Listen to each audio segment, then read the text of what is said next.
Many millennials currently find themselves caught in a speedily changing world where the jobs we were trained for aren't very important anymore or have mutated to an extent that we don't fully understand them or enjoy said jobs.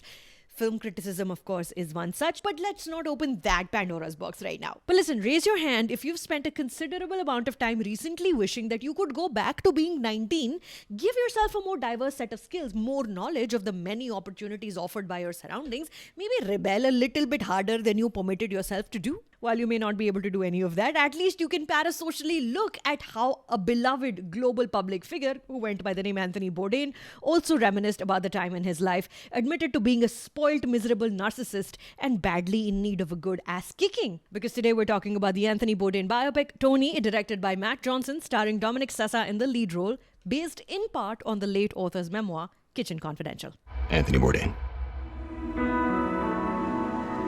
Director Matt Johnson and his 4 writers, 5 if you include Bourdain himself, concentrate this story on the summer of 1975. Tony, as Bourdain went back then, has experienced a series of setbacks close together. The girl of his dreams wants nothing to do with him, a writing fellowship hasn't come through. He also increasingly wishes to distance himself from his bickering parents, his mother who refuses to see him for who he is as a person, almost as a cruelty. In that very specific way, unhappy and angry mothers are prone to do. So, of course, Tony runs away. On a one-way ticket purchased using stolen money, he reaches Provincetown, Massachusetts, a little coastal city, hoping to get together with the aforementioned girl. He's got hopes. This is where he stays the whole summer, building a fake identity, one lie upon another, naively, stupidly, despicably. Yeah. We open Wednesday to Sunday, start 11 a.m. So, I haven't read Kitchen Confidential, and I can only assume that Bourdain harbored disdain for his 19-year-old self's reckless ways. The film certainly takes that tone, making it a more interesting biopic. You care about the Tony before the Anthony because he's incapable of taking care of himself. The audience, unlike his mother at the time, is aware of the greatness in his future. The film, like the audience, is admonishing Tony, hoping that he would get his head on right and that he doesn't need to lie so much to feel accepted. Dominic Sessa's Tony stays also sort of slumped and like physically droopy through most of the film, embodying a young man who's so unaware of himself he won't even exert his physical presence in a room. This film doesn't paint a picture of a young man with a bright future ahead of him. You see Tony getting too drunk, you see him harassing a woman, lying to get in bed with a woman, making up the tallest of tales, helping a man steal money. Tony is shown getting dangerously close to ruin and physical hurt over and over, and yet somehow, almost as if the universe knew that there are many adventures ahead of him. Each time he manages to pull back and pursue a slightly more productive endeavor. Antonio Banderas plays a local chef who allows Tony to sleep on his back patio in return for free labor. Tony washes dishes in the same restaurant he was earlier thrown out of. See what I mean? The place where the story should have ended on a drunken night becomes the haven where he finds himself.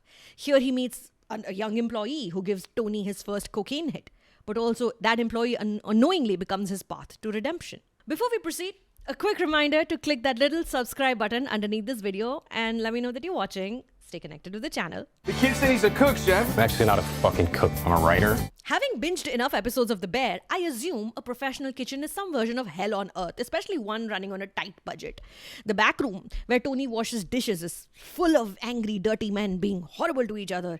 And as a woman, the environment seems undeniably dangerous.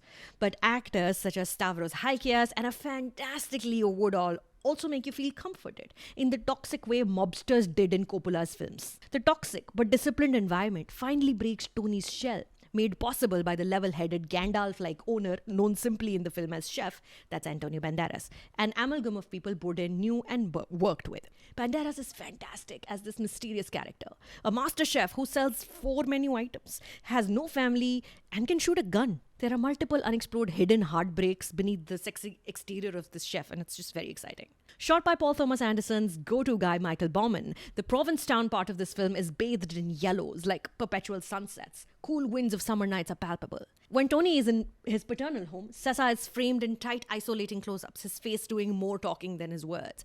But you know the close-ups you will not get in this film are nimble fingers executing incredible chopping feats. This isn't a film about a cook with magical, natural cooking expertise. In fact, you never really see Sessa cook a meal by himself. He just sort of assists everybody.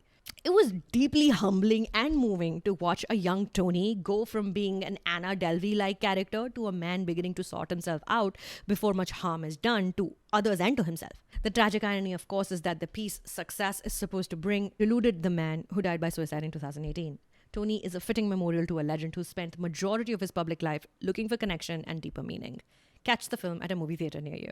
Every Friday, something fancy but not pretentious, something sexy makes you want to fuck, you know? Something only you can do. For today's Relation Mein recommendation, watch Dominic Sessa's award-winning performance in his debut film, The Holdovers from 2023, co-starring Paul Giamatti and the amazing Davine Joy Randolph.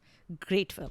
Thank you to channel members whose names are here on my screen right now. Thanks for your support. I hope you're ready for the next movie club, which we always host on the last Sunday of each month. To become an even closer member of the community, make sure you get on Discord and join my brand new Discord server that's linked in the description of this video. Here's a playlist right here if you would like to check out more reviews on this channel. As always, my name is Sucharita. Thank you for stopping by.